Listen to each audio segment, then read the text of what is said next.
Hello friend, welcome to our channel SK study education में आप सभी का स्वागत है। आज के इस वीडियो में देखने वाला है क्लास 10th का जो सोशल साइंस मॉडल पेपर होगा, जिसमें 48 प्रश्न होंगे। जो ही प्रश्न होंगे काफ़ी महत्वपूर्ण प्रश्न होंगे, इसलिए वीडियो के लास्ट तक बने। अगर आप हमारे चैनल पर नए होंगे तो चैनल को सब्सक्राइब, लाइक एंड शेयर जरूर कीजिएगा। जो है मॉडल पेपर हम लोग 3 देखेंगे। चलिए क्वेश्चन को देखते हैं।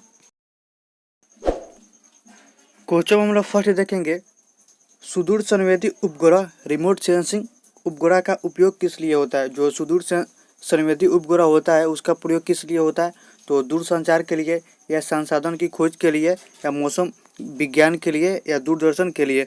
तो सुदूर संवेदी उपग्रह का प्रयोग किसके लिए होता है, तो मौसम विज्ञान के लिए होता है। तो इसका राइट आंसर ऑप्शन बी हो जाएगा। इसका राइट आंसर मौसम विज्ञान के लिए जो होता है सुदूर संवेदी उपग्रह का प्रयोग किया जाता है। इसका राइट आंसर ऑप्शन बी हो जाएगा। वही अगला क्वेश्चन देखें, क्वेश्चन नंबर 2। क्वेश्चन नंबर 2 होगा, इनमें कौन भूकंप का सर्वाधिक संवेदनशील नगर है। तो निम्नलिखित में कौन जो है भूकंप का सर्वाधिक संवेदनशील नगर है। देहरादून, रांची, हैदराबाद, चेन्नई। तो निम्न में कौन सा भूकंप का सर्वाधिक संवेदनशील नगर है, तो जो देहरादून है जो भूकंप का सर्वाधिक संवेदनशील नगर है। तो इसका राइट आंसर ऑप्शन ए हो जाएगा, देहरादून। इसका राइट आंसर ऑप्शन ए हो जाएगा। वही अगला क्वेश्चन देखें, क्वेश्चन नंबर 3। क्वेश्चन नंबर 3 होगा, इनमें किसे पिछड़ा राज्य कहा जाता है। तो निम्न में से किसे पिछड़ा राज्य कहा जाता है, तो बिहार राज्य को पिछड़ा राज्य कहा जाता है। तो इसका राइट आंसर ऑप्शन सी हो जाएगा, बिहार। वही अगला क्वेश्चन देखें, क्वेश्चन नंबर 4। क्वेश्चन नंबर 4 होगा, क्वेश्चन 4 होगा, भारत में वित्तीय वर्ष कौन कब से कब तक कहा जाता है। तो भारत में वित्तीय वर्ष कब से कहा जाता है, तो 1 अप्रैल से लेकर 31 मार्च तक को वित्तीय वर्ष कहा जाता है। तो इसका राइट आंसर ऑप्शन सी हो जाएगा, 1 अप्रैल से 31 मार्च तक के वर्ष को वित्तीय वर्ष कहा जाता है। तो इसका राइट आंसर ऑप्शन सी हो जाएगा। वही अगला क्वेश्चन देखें, क्वेश्चन नंबर 5। क्वेश्चन 5 होगा, क्वेश्चन 5 देखेंगे, निम्न में से कौन सी एक बात लोकतांत्रिक व्यवस्था के अनुरूप नहीं है। तो निम्नलिखित में कौन सा एक बात है जो लोकतांत्रिक व्यवस्था के अनुरूप नहीं है। कानून के समक्ष समानता या स्वतंत्रता एवं निष्पक्ष चुनाव एवं उत्तरदायी शासन व्यवस्था या बहुसंख्यकों का शासन। तो निम्न में से कौन सा एक बात लोकतांत्रिक व्यवस्था का अनुरूप नहीं है, जो बहुसंख्यकों का शासन है जो एक लोकतांत्रिक व्यवस्थाओं का अनुरूप नहीं है। तो इसका राइट आंसर ऑप्शन डी हो जाएगा। और वही कानून के समक्ष समानता, यह भी एक लोकतांत्रिक की व्यवस्था के अनुरूप है, लेकिन जो है बहुसंख्यक का शासन है जो लोकतांत्रिक व्यवस्था का अनुरूप नहीं है। तो इसका राइट आंसर ऑप्शन डी हो जाएगा, बहुसंख्यकों का शासन जो है लोकतांत्रिक व्यवस्था के अनुरूप नहीं है। तो इसका राइट आंसर ऑप्शन डी हो जाएगा। वही क्वेश्चन नंबर 6 देखें, क्वेश्चन नंबर 6 होगा, लोकतंत्र की सफलता निर्भर करता है। जो लोकतंत्र की सफलता है वो किस पर निर्भर करता है, नागरिकों को उदासीनता पर, या नागरिकों की गैर कानून कार्रवाई पर, या नागरिकों को विवेकपूर्ण सहभागिता पर, या नागरिकों द्वारा अपनी जाति के हितों की रक्षा पर। तो लोकतंत्र का सफलता किस पर निर्भर करता है, तो नागरिकों को विवेकपूर्ण सहभागिता पर पड़ता है। तो इसका राइट आंसर ऑप्शन सी हो जाएगा। जो लोकतंत्र की सफलता किस पर निर्भर करता है, तो नागरिकों को विवेकपूर्ण सहभागिता पर जो है लोकतंत्र सफलता का निर्भर करता है। तो इसका राइट आंसर ऑप्शन सी हो जाएगा। वही क्वेश्चन देखेंगे, अगला question, question number 7। Question number 7 होगा, क्षेत्रवाद का भावना का कुपरिमाण है। जो क्षेत्रवाद की भावना का एक कुपरिमाण इनमें से कौन सा हो सकता है, अपने क्षेत्र से लगाव, या राष्ट्रीय एकता, या राष्ट्रीय हित, या अलगवाद। तो जो क्षेत्रवाद की भावना का एक कुपरिमाण कौन सा हो सकता है, तो अलगवाद है जो क्षेत्र की भावना का एक कुपरिणाम हो सकता है। तो इसका राइट आंसर ऑप्शन डी हो जाएगा, अलगावाद। वही क्वेश्चन नंबर 8 देखेंगे, क्वेश्चन नंबर 8 होगा, कोयला है। तो कोयला कौन सा संसाधन है, अनवीकरणीय संसाधन है, या जैव संसाधन है, या अनवीकरणीय संसाधन है, या इनमें से कोई नहीं।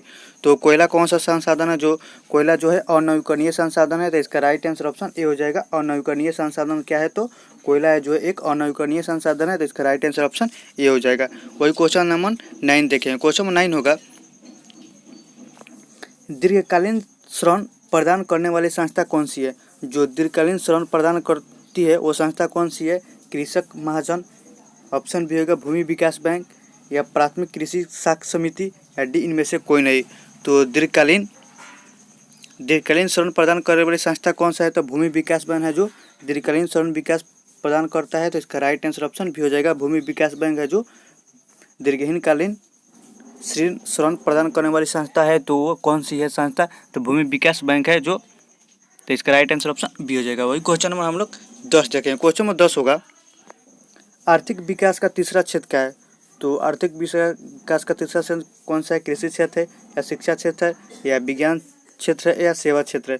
तो आर्थिक विकास का तीसरा क्षेत्र कौन सा है? तो सेवा क्षेत्र है जो आर्थिक विकास का तीसरा क्षेत्र है। तो इसका राइट आंसर ऑप्शन डी हो जाएगा, सेवा क्षेत्र। वही क्वेश्चन नंबर 11 होगा। क्वेश्चन नंबर 11 होगा, नई आर्थिक नीति में किसे सम्मिलित किया गया है?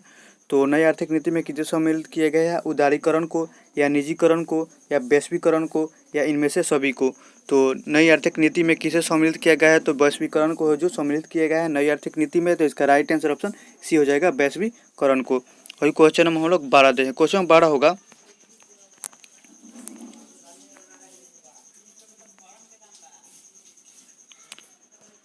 क्वेश्चन 12 होगा, उपभोक्ता द्वारा शिकायत करने के लिए आवेदन शुल्क कितना लगता है? तो उपभोक्ता द्वारा शिकायत करने के लिए आवेदन शुल्क कितना लगता है? 50 रुपया या 10 रुपया या 70 रुपया या इनमें से कोई नहीं।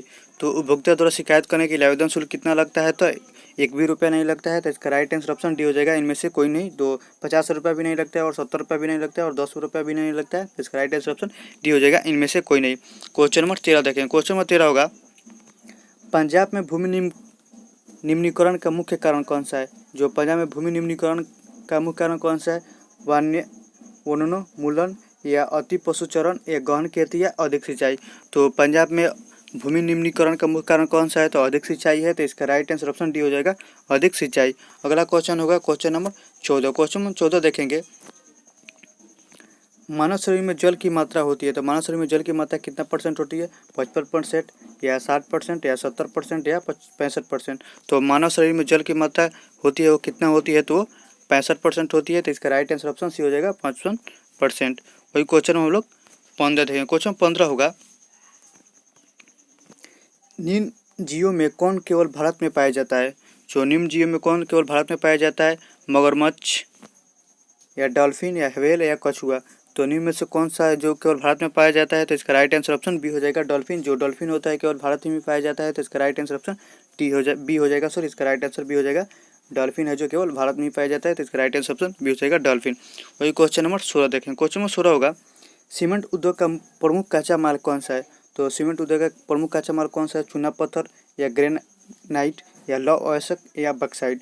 तो सीमेंट उद्योग का प्रमुख कच्चा माल क्या है? तो चूना पत्थर है। तो इसका राइट आंसर ऑप्शन ए हो जाएगा, चूना पत्थर है जो सीमेंट उद्योग का कच्चा प्रमुख माल है। तो इसका राइट आंसर ऑप्शन ए हो जाएगा। वही क्वेश्चन नंबर 17 है। क्वेश्चन नंबर 17 होगा, हिंद चीन पहुंचने वाले प्रथम व्यापारी कौन थे? तो हिंद चीन में पहुंचने वाले प्रथम व्यापारी कौन थे? तो पुर्तगाली थे। तो इसका राइट आंसर ऑप्शन सी हो जाएगा, पुर्तगाली।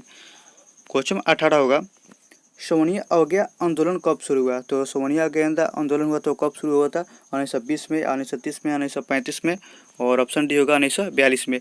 तो सवर्णीय अवज्ञा आंदोलन कब शुरू हुआ था? तो 1930 ईस्वी में शुरू हुआ था। तो इसका राइट आंसर ऑप्शन बी हो जाएगा, 1930। वही क्वेश्चन नंबर अगला होगा। क्वेश्चन नंबर अगला होगा 19 नंबर क्वेश्चन देखेंगे, राउरकेला लोहा इस्पात उद्योग है। तो राउरकेला लोहा इस्पात कहाँ, किस राज्य में स्थित है? उड़ीसा में है या मध्य प्रदेश में है या झारखंड में है या पश्चिम बंगाल में है? तो राउरकेला लोहा इस्पात उद्योग कहाँ है? तो उड़ीसा राज्य में है। तो इसका राइट आंसर ऑप्शन ए हो जाएगा, उड़ीसा। वही क्वेश्चन हम लोग 20 देंगे। क्वेश्चन 20 होगा, क्वेश्चन 20 होगा, समांती व्यवस्था से हटकर किस प्रकार की शहरी व्यवस्था की प्रवृत्ति बढ़ी? तो प्रगतिशील प्रवृत्ति बढ़ी। तो इसका राइट आंसर ऑप्शन ए हो जाएगा, प्रगतिशील प्रवृत्ति। वही क्वेश्चन में 21 जगह। क्वेश्चन में 21 होगा, अब हम लोग ऑप्शन नहीं पढ़ेंगे, केवल ही आंसर उसका करते जाएंगे। भूस्खलन कौन सा है? तो भूस्खलन क्या है? तो भूस्खलन प्राकृतिक आपदा है या मानव आपदा है या सामान्य आपदा है? तो भूस्खलन है जो प्राकृतिक आपदा है। तो इसका राइट आंसर ऑप्शन ए हो जाएगा, प्राकृतिक आपदा। वही क्वेश्चन नंबर 22 होगा। क्वेश्चन 22 होगा, महासागर तल के कंपन का परिणाम क्या है? तो महासागर तल में जो कंपन होती है इसके किसका परिणाम है? हिमस्खलन का या चक्रवात का या सुनामी का? इनमें से कोई नहीं। तो महासागर तल के कंपन का कोई परिणाम कौन सा है? तो सुनामी का है। तो इसका राइट आंसर ऑप्शन सी हो जाएगा, सुनामी। वही क्वेश्चन नंबर 23 देखेंगे। क्वेश्चन नंबर 23 होगा, क्वेश्चन हम लोग 23 देखेंगे, पृथ्वी की सतह पर सर्वप्रथम पहुंचने वाला भूकंप तरंग कौन सा है? तो पृथ्वी की सतह पर सर्वप्रथम पहुंचने वाला तरंग कौन सा है? तो पी तरंग है। तो इसका राइट आंसर ऑप्शन ये हो जाएगा, जो पी तरंग है जो पृथ्वी पर सर्वप्रथम पहुंचने वाला भूकंप तरंग होगा। तो इसका राइट आंसर ऑप्शन ये हो जाएगा। वही क्वेश्चन नंबर 24 है। क्वेश्चन नंबर 24 होगा, सुनामी का संबंध किससे है? सुनामी का संबंध जो है समुद्र से होता है। तो इसका राइट आंसर ऑप्शन बी हो जाएगा, समुद्र से।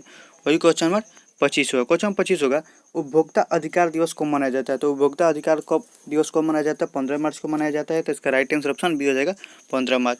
वही क्वेश्चन नंबर 26 है। क्वेश्चन 26 होगा, वैश्वीकरण के मुख्य अंक कितने होते हैं? तो वैश्वीकरण के मुख्य अंक कितने होते हैं? तो 5 होते हैं। तो इसका राइट आंसर ऑप्शन सी हो जाएगा 5। जो वैश्वीकरण के मुख्य अंक कितने होते हैं? तो 5 होते हैं। कितने प्रकार के होते हैं? तो 5 प्रकार के होते हैं। वही क्वेश्चन नंबर 27 होगा। क्वेश्चन नंबर 27 होगा, कौन सी सेवा गौर सरकारी है? तो कौन सी सेवा है जो गौर सरकारी है? सोने सेवा या वित्त सेवा या रेल सेवा या माल सेवा? तो कौन सी सेवा जो गौर सरकारी है? तो सोने सेवा है जो गौर सरकारी सेवा है। तो इसका राइट आंसर ऑप्शन ये हो जाएगा सोने सेवा। वही क्वेश्चन हम लोग 28 देखेंगे। क्वेश्चन 28 होगा, भारत की वित्तीय राजधानी किस शहर को कहा जाता है? तो भारत की वित्तीय राजधानी मुंबई शहर को कहा जाता है। तो इसका राइट आंसर ऑप्शन ये हो जाएगा मुंबई। जो भारत की वित्तीय राजधानी किसे कहा जाता है? तो मुंबई को है जो भारत की राजधानी वित्तीय शहर जो है मुंबई को कहा जाता है। तो इसका राइट आंसर ऑप्शन ये हो जाएगा मुंबई। वही क्वेश्चन 29 होगा। क्वेश्चन 29 होगा, संघ राज्य की विशेषता नहीं है। जो संघ राज्य की विशेषता इनमें से कौन सी नहीं है? लिखित संविधान या शक्ति विभाजन या सर्वोच्च न्यायपालिका या इकहरी शासन व्यवस्था? तो संघ राज्य की विशेषता इनमें से कौन सी नहीं है? जो इकहरी शासन व्यवस्था है जो संघ राज्य की विशेषता नहीं है। तो इसका राइट आंसर ऑप्शन सी हो जाएगा। इकहरी शासन व्यवस्था है जो संघ राज्य का उदाहरण नहीं है। और लिखित संविधान है जो संघ राज्य का विशेषता है। और शक्तियों का विभाजन भी संघ राज्य का विशेषता है। और सर्वोच्च न्यायपालिका भी संघ राज्य की विशेषता है। लेकिन जो इकहरी शासन व्यवस्था है वो संघ राज्य का विशेषता नहीं है। तो इसका राइट आंसर ऑप्शन सी हो जाएगा। वही अगला क्वेश्चन देखें, क्वेश्चन नंबर 30। क्वेश्चन नंबर 30 होगा, संघ सरकार का उदाहरण कौन सा देश होगा? जो संघ सरकार का उदाहरण कौन सा देश होगा? तो अमेरिका देश है। तो इसका राइट आंसर ऑप्शन ये हो जाएगा अमेरिका। वही क्वेश्चन में 31 होगा। क्वेश्चन में 31 होगा,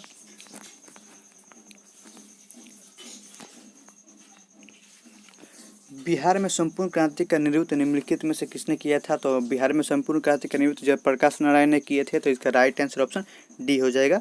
जयप्रकाश नारायण है जो बिहार में संपूर्ण क्रांति का नेतृत्व किए थे। तो इसका राइट आंसर ऑप्शन डी हो जाएगा। वही क्वेश्चन में 32 हो। क्वेश्चन 32 देखेंगे, बिहार के किस जिले की प्रति व्यक्ति की आय सर्वाधिक है? तो बिहार के किस जिले के प्रति व्यक्ति की सर्वाधिक आय है? तो पटना जो जिला है जिसका प्रति व्यक्ति का आय सर्वाधिक है। तो इसका राइट आंसर ऑप्शन ये हो जाएगा पटना। वही को अगला क्वेश्चन होगा क्वेश्चन नंबर 33। क्वेश्चन नंबर 33 होगा, भारत का केंद्रीय बैंक कौन सा है?